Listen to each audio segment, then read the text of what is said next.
everybody, and welcome to another episode of VETchat. Today, I am delighted to welcome our guest, Katie Ford. And before we get started, let me tell you a little bit about Katie. Katie is an experienced small animal vet with a medicine certificate. Following her own experiences and interest in personal development, she trained as a certified coach. Katie grew a following of over 20,000 across social media and is now an international and keynote speaker. She co-founded Vet Empowered in 2020, and as her business grew, she saw the importance of having a money mindset and financial independence. She joined VetU in 2021, helping to break down barriers around finances within the profession and to enable access to timely expert financial advice. Alongside all of this, she's also studying for a master's degree in emotional wellbeing therapy. So welcome, Katie. Thank you so much for coming back to VETchat. Thank you for having me back again. I loved it last time, and the topic that we're going to be talking about, I'm just so glad that we can be shining a light on it because it's something we still don't talk about much. Yeah, brilliant. Oh no, it's great to have you here. So as you said, Katie, on this series, we really do like to shine a light on any areas that we believe can help make a difference to people's lives. So far we've covered everything from like women's health to neurodiversity, literally everything. But one thing that we've never ever covered so far is grief. So it's great to have you here today, to talk to us about your experiences of grief. And this is a really, sensitive subject. You were just saying before we get started, like if you are listening in now and you're not in a great place, to be listening to this sort of conversation, then we really would encourage that you skip this episode today, and we'll see you back on another one soon. Definitely, such an important just check-in point for everybody at the beginning of a topic like this. And just as you said there as well, Kathryn, I'm very much coming at this sharing my experiences of recently going through grief and my eyes being opened even more to the experience of that, and certainly not as a counsellor or a therapist. And we just thought this would be something that people would connect with and realise that there are ways to navigate it. Yeah, brilliant, absolutely. Okay, so Katie, do you mind sharing a little bit about your personal experience with grief with our listeners, please? Absolutely, of course I can do.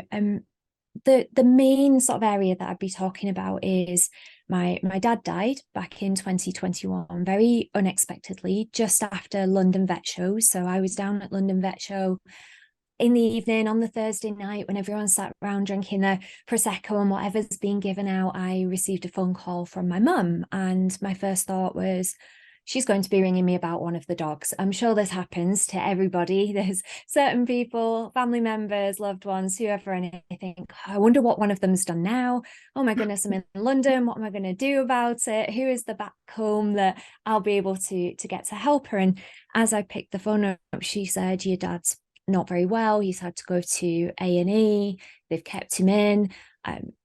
He's struggling with his breathing. And to be honest, even at that point, I thought, no, they'll give him antibiotics, they'll give him steroids, they'll do whatever they've done previously, and he'll be on the phone to me tomorrow. He'll be home and it'll be okay. And then by the morning, I spoke to my mum again, and they'd kept him in overnight. He was on a ventilator at this point, and a few days later, we had to make the heartbreaking decision to switch off his life support, which was a huge shock because he'd been at work the week before. I mean, he was 58. It wasn't something that we saw coming by any means, and not to scare people that are listening, but quite often these curveballs of life hit when we least expect them, and that definitely was an eye-opener to me for that. And I think it really did open my eyes to grief too, because I have lost family members previously. I know it's never just about who it is. It's not saying, oh, well, it's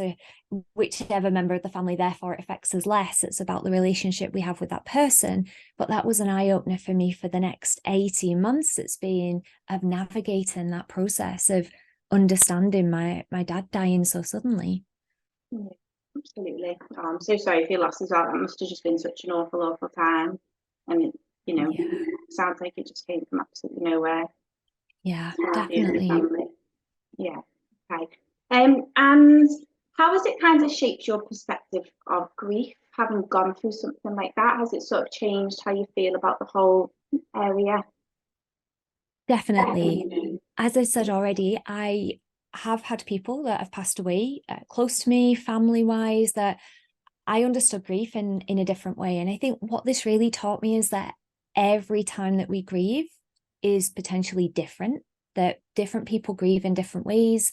It taught me about the physical effects of grief. It taught me that quite often we're going to feel all of the emotions through grief. It taught me that actually there isn't really a time scale on it. And I think the other thing that it really opened my eyes to within this profession, especially Kathryn, is how many people are navigating that, how many people are going through that, how many more conversations that I'd end up having. I know you mentioned at the beginning, I've got a social media following. I was very open, I was very authentic. I very much shared what had happened. And that really started quite a few conversations over the years of realizing how many people are experiencing, navigating, understanding grief in their own ways that just doesn't get talked about in society.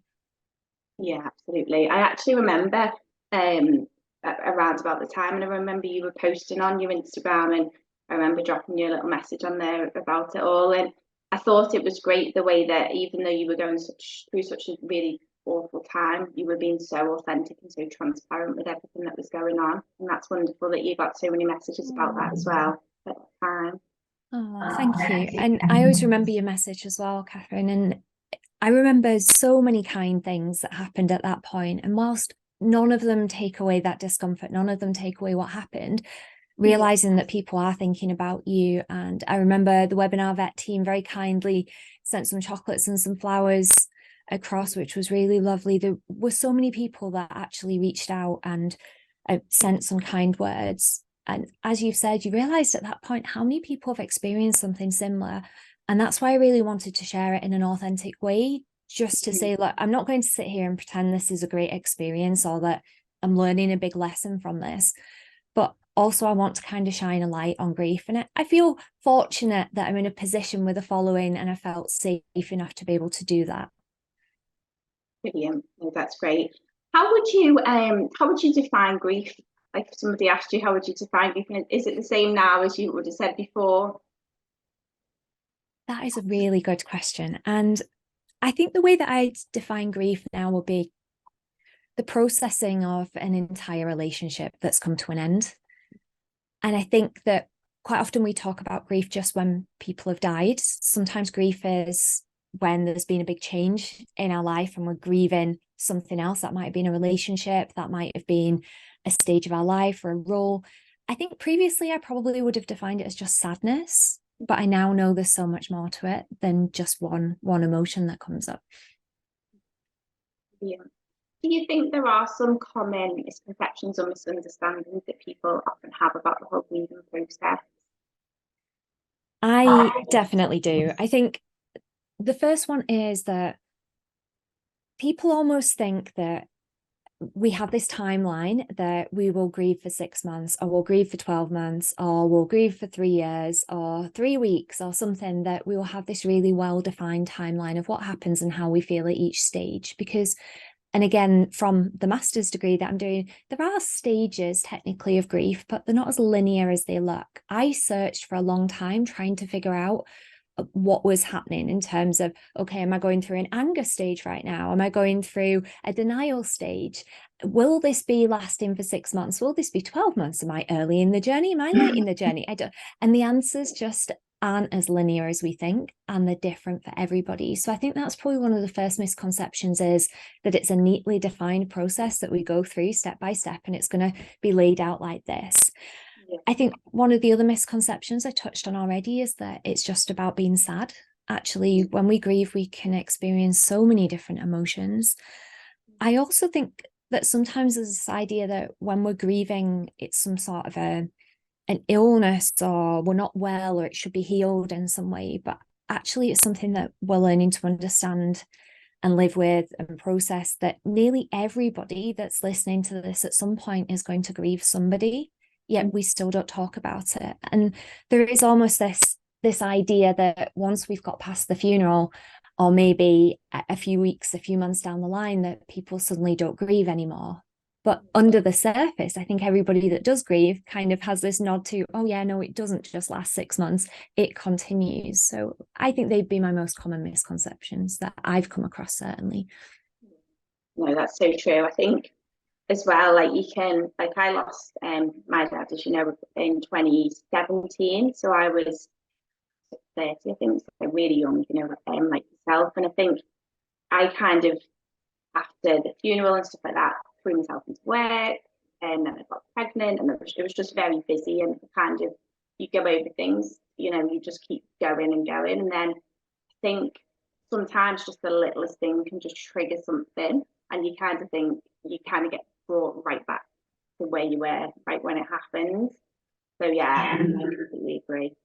Definitely. And, thank you so much for sharing that as well, Kathryn, there, because I think the more that we do talk about it and the more that we realize that people that we see one side of them, we see the bit of them that we see on social media, and then we realize what maybe they have been navigating is powerful. And I totally hear you in terms of those little things where it brings it back. I remember standing in Tesco on Father's Day, just looking at the cards on the first Father's Day since my dad had died, and thinking, I'm never going to buy a Father's Day card again, and just standing crying in Tesco. And that was totally understandable, and that was okay. But they're moments that people don't see.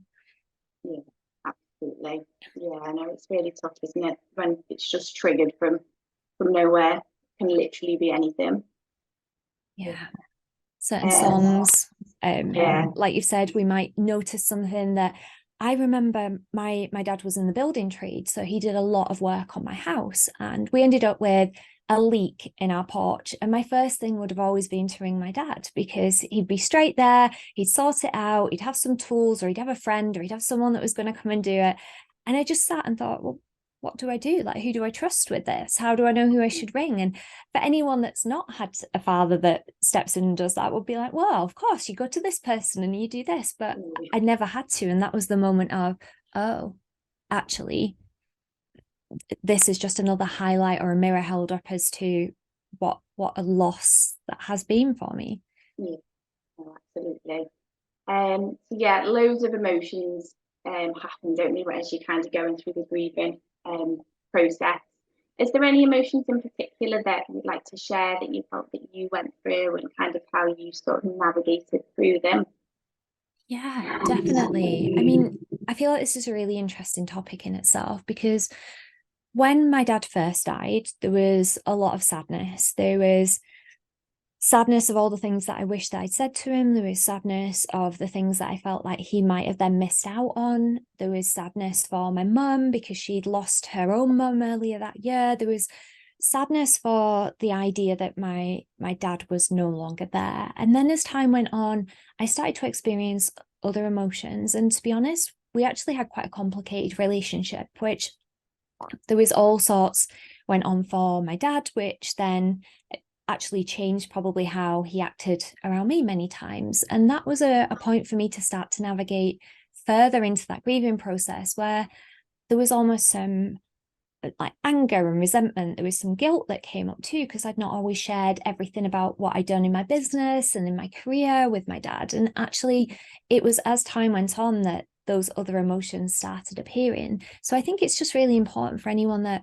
is listening is just to know it's not always being sad, because as we've said already, quite often grieving, we're processing the whole relationship that we had with them, and there's going to be things that come up where it's not just us feeling sadness. It might be that we look back on a certain situation that's happened or interactions that we've had, and we start to look at those through maybe a different lens, or a lens that we're feeling feelings that we hadn't done previously. And that's where I personally found it really helpful to reach out to a grief counsellor and have that space held for me just to talk those things through.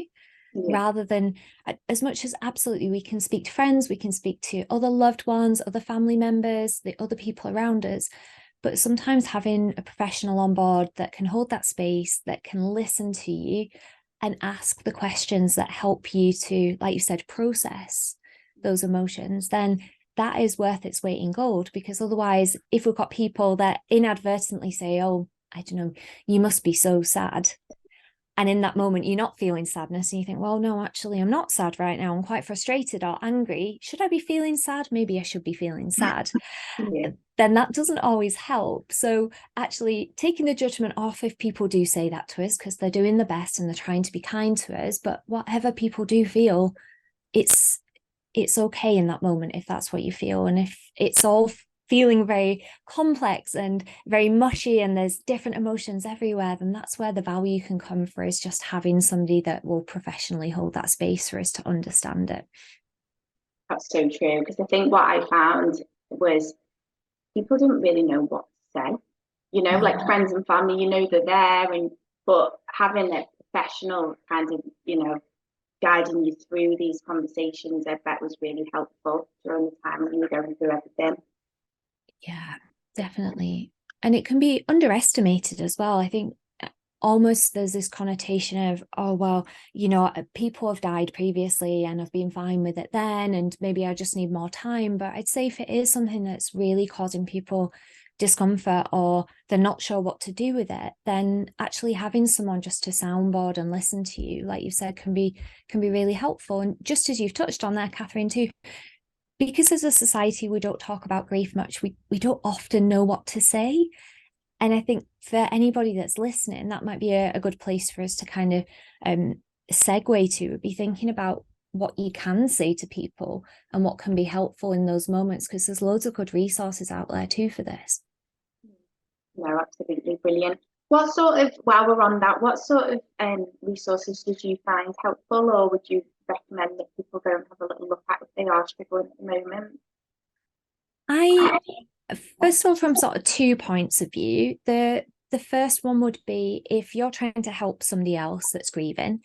Sue Ryder, who is one of the charities, they have a campaign called, I think it's called Grief Kind, where they talk about things that you might find helpful to say to people that are grieving without you thinking, oh, have I said the wrong thing? They really just guide you through a process really, really nicely. I'd say for anybody that is grieving and feels like they're struggling with that, don't forget we've got Vet Life within our profession. They're always fantastic, well-trained listeners that will be able to be that listening ear for you and maybe help signpost you towards other resources. You can find counsellors, grief counsellors. For example, there's the BACP, which is the British Association of Counsellors and Psychotherapists, have a list of who's actually licensed, regulated professionals. People might have employee assistance programs part of their workplace where they've got the ability to speak to a counsellor. There are lots of different sort of grief type communities out there too. So people might find online communities that suit them. I know, for example, Sue Ryder, they have an online grief community too, where you feel a bit less. I realize we're alone in our experience, but sometimes when people don't talk about it, you can think you're the only one that's trying to kind of navigate that. So looking at communities like that, some people might find helpful. And again, as a tool in general, I always found self-compassion, which there's huge amounts of evidence for, really valuable just to use to help me accept how I felt in that moment and meet myself with the same kindness that I would do a friend or a loved one or anyone else that was experiencing that too. Brilliant. Oh, thanks, Katie. That's great. And we will definitely link all of those things that you just mentioned up on the website as well when we put this live, so that you can find them easily if you want to have a look through. Amazing. Brilliant. So would you say now that you feel like you've healed from grieving? That's a big question. That is a big question. And I think it's really important at this point, as we've said, for that idea of healing, as it were, because sometimes it can kind of almost give this idea that we were broken and that it needed fixing, but we know that grief is actually a process that we learn to live with and navigate. There are some really beautiful analogies that you'll find out there that sit well with some people. The people find different things to think about, but I always remember someone talking about this idea that grief is like a ball in a box, and at first the ball feels huge and takes up the whole of the box, and it's not that the ball gets smaller, it's that the box gets bigger, so less frequently is it kind of hitting the sides. So we know that eventually, although that grief is still there, it might hit less frequently. And I notice now for me, it's definitely hitting less frequently. Again, I'm 18 months down the line, which I am constantly learning with this. I always naively go, oh, you know what? I've got a bit further down the line with this now. I'm not as early in the process as I was. And then 6 months later, you look back and you kind of naively laugh at yourself and go, you were still really early in this. And 18 months, I know you'll say to me, Kathryn, is still really early in this. And I think for me, it's kind of noticing the frequency that I notice that grief, but also how I react when it comes. I think at first I'd very much be like, oh my goodness, like I'm grieving again. Now I'm like, oh, okay, I feel sad about that. It's something has popped up. That's okay, because we know that quite often it's a reminder of the love that we had for them. It's a reminder of the relationship that we had with them. It's a reminder that they existed, because I think that's a big thing. A lot of the time people say, oh, I don't want to talk to them about whoever it is that's died because it might upset them and it might remind them of them. And actually, I know certainly for me and for a lot of people that I've spoken to, if the time is right and I feel like it, then often I quite like talking about my dad. You know, I don't want to just pretend that he didn't exist. Absolutely. Oh, thank you, Katie. We're just getting close to time. Just a few more things I wanted to ask. I know we touched upon a little bit earlier about people sometimes, maybe friends and family, being a little bit unsure, you know, how to speak to somebody who's going through grief, how to get the best out of them, you know, them and their discussions around the area. Is there any sort of anything you suggest, having your personal experience with grief, does that influence the way that you would offer support to others now? I definitely think so. I think, first of all, I'd acknowledge that I'm not going to take away their pain or how they feel. And quite often, particularly in the role that all the listeners are in the veterinary profession, we want to make things better, right? So we step immediately into that role of wanting to say something that makes it better, wanting to do something that makes it better. And the reality is we're not going to take that away, but it makes me step more into I'm here if you need to speak. Is there anything that I can do to help? So quite often I found in those early stages, people that offered me like almost physical assistance of, I'm going to go out and grab you some food. I had lovely people that sent me like food packages, or people that said, do you want me to jump in and like triage your emails for you and just explain to a few people what happened, and like the physical practicality of things. So I think it's more now around me finding out how I can support them around finding what's their way of navigating grief, and also just reminding them, you know, there are people to help. It's okay. I shared this on my own Twitter timeline as well, saying, look, I am a coach. I've trained in all these extra things. I'm doing this master's in a very similar topic, but I still need to speak to somebody about it. We don't reach a point where, oh, you know what, I can handle absolutely anything that's thrown at me. Like, grief is a big thing, and sometimes we need help with that, and that's okay. No, absolutely. Thank you, Katie. So just a final question before we go. Are there any messages or any takeaways that you'd like to share with our listeners who might be going through their own losses at the moment, or might know somebody who's going through? Definitely.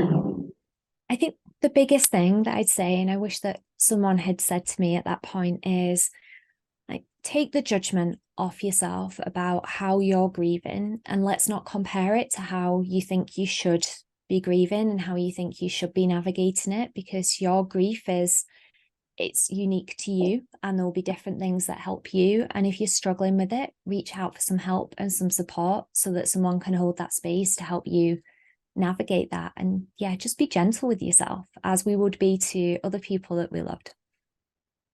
That's wonderful advice, Katie. Thank you. Thank you so much.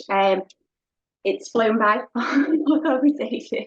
Is there anything else that you want to mention, or are you happy you've covered everything today? I think the one thing that I would mention is, when we're thinking about supporting other people, just, we touched on it briefly, but don't forget that grief doesn't end at the funeral. Check in with your friends. I very much found that the people that checked in the most with me were often people that had someone very close to them die themselves. So it might be that on Father's Day, they'd message me. On Mother's Day, I message my friends that I know's mum have died and just say, just to let you know, I'm thinking of you today. We don't have to say, how are you feeling about this today? Just a message to say, I'm thinking of you. I'm here if you need me. Because often, and there was an analogy that someone used on Instagram where they said they felt like their friends got off the grief train at the first stop. And that's often what we can do when we've not experienced that. And I say this without judgment for anyone that's listening. I don't want anyone to say, oh my goodness, I've forgotten about my friend that was grieving. I'm a bad person. You're not. Nobody teaches us about this. Just actually having that awareness that those anniversaries, those first like 6 to 12 months for somebody, when we've often forgotten that happened to them because their life is, as much as it's important to us, it's a small fragment of everything that's going on in our life. Just having that on our radar and realizing that sometimes it's going to affect people forget to check in, and while someone is quietly grieving and trying to navigate all of that, the rest of the world can kind of have forgotten that. So check in with those when you remember.